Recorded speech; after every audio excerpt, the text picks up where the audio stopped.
पाठ 3 हिमालय की बेटियां। लेखक नागार्जुन। हिमालय की बेटियां, इसमें लेखक नागार्जुन ने हिमालय से निकलने वाली विभिन्न प्रकार की नदियों के बारे में बताया है। अभी तक मैंने उन्हें दूर से देखा था, लेखक ने कहा। बड़ी गंभीर, शांत, अपने आप में खोई हुई लगती थी। संभ्रांत महिला, संभ्रांत मैंने पढ़ी लिखी महिला की भांति वे ऐसी दिखाई देती हैं। उनके प्रति मेरे दिल में आदर और श्रद्धा के भाव जाग उठे। माँ और दादी, मौसी और मामी की गोद की तरह उनकी धारा में डुबकियां लगाता मैं। परंतु इस बार जब मैं हिमालय के कंधे पर चढ़ा तो वे कुछ और रूप में मेरे सामने थी। मैं हैरान था कि यही दुबली पतली गंगा, यही यमुना, यही सतलुज समतल मैदानों में उतरकर, समतल मैंने जो एक समान भूमि होती है उसमें उतरकर बहुत बड़ी कैसे हो जाती है। इनका उछलना, कूदना, खिलखिलाकर लगातार हंसते जाना, इनकी यह मुद्राएं, इनका यह उल्लास, खुशी पता नहीं कहाँ गायब हो जाता है जब ये मैदान में जाती हैं। किसी लड़की को जब मैं देखता हूँ, किसी कली पर जब मेरा ध्यान अटक जाता है, तब भी इतना कौतूहल, इतना शोर और इतनी हैरानी मुझे नहीं होती जितनी कि इन बेटियों की बाल लीला को देखकर होती है। बाल लीला यानी बचपन के जो खेल होते हैं वह बाल लीला है। कहाँ ये भागी जा रही हैं, इनका लक्ष्य और उद्देश्य क्या है, ये क्यों इतनी बेचैन रहती हैं। क्या इन्हें अपने महान पिता का विराट प्रेम, विराट यानी अधिक प्रेम पाकर भी इनका दिल असंतुष्ट क्यों हो जाता है। इनकी प्यास कौन मिटा सकेगा। बर्फ जली नंगी पहाड़ियाँ, छोटे छोटे पौधों से भरी हुई घाटियाँ, बंधुर आदित्यकाय, बंधुर आदित्यकाय का मतलब है कि जो पहाड़ के पास की घाटी होती है। सरसब्ज उपत्यकाएं, सरसब्ज हरियाली से भरी हुई ऊपर की समतल पहाड़ वाली भूमि, ऐसा है इनका लीला निकेतन। लीला निकेतन जो उनके खेलने का घर है, पिता का घर है।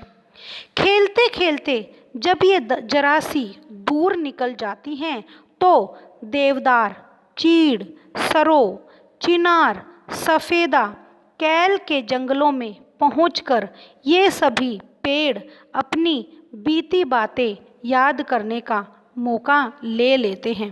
कौन जाने बूढ़ा हिमालय अपनी इन नटखट यानी चंचल बेटियों के लिए कितना पछताता होगा कि बड़ी बड़ी चोटियों से जाकर पूछिए तो उत्तर में हिमालय ने अपना विराट मौन यानी चुप्पी साध रखी है।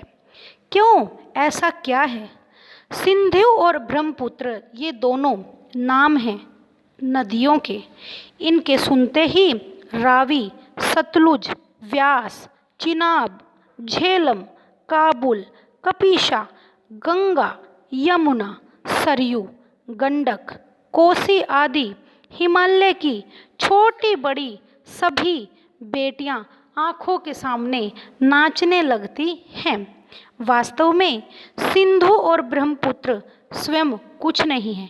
इन दोनों नदियों का अपना कोई अस्तित्व नहीं है, लेकिन दयालु हिमालय के पिघलते हुए दिल की एक एक बूंद न जाने कब से इकट्ठा होकर इन महानदों के रूप में समुद्र की ओर बहती ही रहती हैं। क्योंकि हिमालय की जो बर्फ़ पिघल कर नीचे आती है वह सिंधु और ब्रह्मपुत्र नदी में समाकर प्रवाहित होकर समुद्र में मिल जाती है। कितना सौभाग्यशाली है समुद्र, जिसे पर्वतराज हिमालय की इन दो बेटियों का हाथ पकड़ने का श्रेय मिला, यानी मौका मिला, क्योंकि दोनों ही नदियां जाकर, सिंधु और ब्रह्मपुत्र दोनों नदियां जाकर हिमालय से निकलकर और समुद्र में मिल जाती हैं। जिन्होंने मैदान में ही इन नदियों को देखा होगा, उनके ख्याल में शायद ही यह बात आ सके कि बूढ़े हिमालय की गोद में बच्चियां बनकर ये कैसे खेला करती हैं। माँ बाप की गोद में नंग धड़ंग होकर खेलने वाली इन बालिकाओं का रूप पहाड़ी आदमियों के लिए आकर्षण का भले ही न हो, लेकिन मुझे तो ऐसा मन भावन प्रतीत होता है कि यह रूप हिमालय को ससुर और समुद्र को उसका दामाद कहने में भी कोई हिचक मालूम नहीं होती। यानी हिमालय को पिता बना दिया और नदियों का पति बना दिया समुद्र को। अब समुद्र का जो ससुर है हिमालय, और हिमालय का जो दामाद है वह है समुद्र। कालिदास के विरही यक्ष ने अपने मेघदूत से कहा था, मेघदूत बादल का जो दूत बनाकर उन्होंने भेजा था, उनसे कहा कि वेत्रवती यानी बेतवा नदी को प्रेम का प्रतिदान देते जाना। प्रतिदान मैंने उनको उनका त्याग लौटाना। तुम्हारी यह प्रेयसी तुम्हें पाकर बहुत ही खुश होगी। यह बात इन चंचल नदियों को देखकर मुझे अचानक याद आ गई और सोचा कि शायद उस महाकवि को भी नदियों का सचेतन रूपक पसंद था। सचेतन मैंने उनका जीवित रूप बहुत पसंद था, क्योंकि नदियों को उन्होंने माँ, बहन, बेटी, मामी, चाची, नानी आदि के रूप में प्रस्तुत किया है। दरअसल जो भी कोई नदियों को पहाड़ियों, घाटियों और समतल आंगनों के मैदानों से अलग अलग शक्लों में देखता है, वह इसी नतीजे पर पहुंचता है।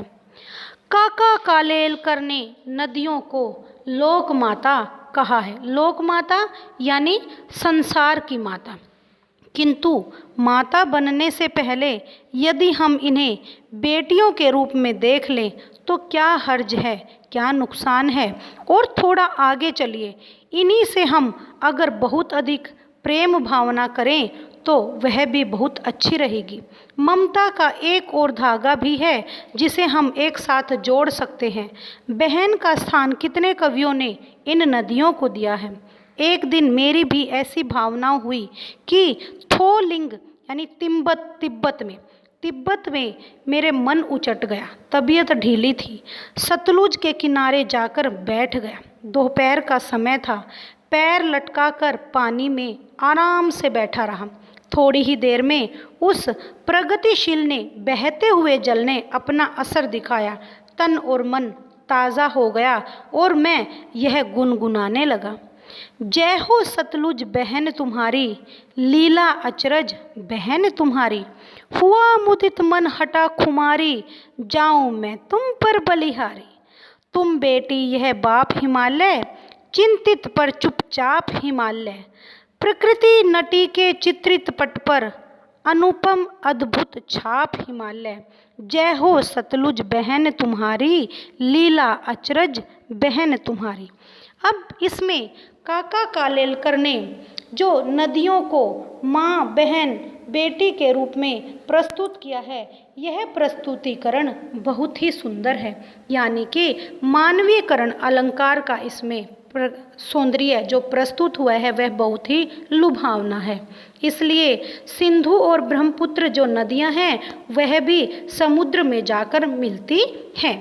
तो यह पाठ हिमालय से जुड़ा हुआ है और हिमालय से बहती हुई सभी नदियों का इसमें बहुत ही मनोहारी चित्रण किया गया है। धन्यवाद।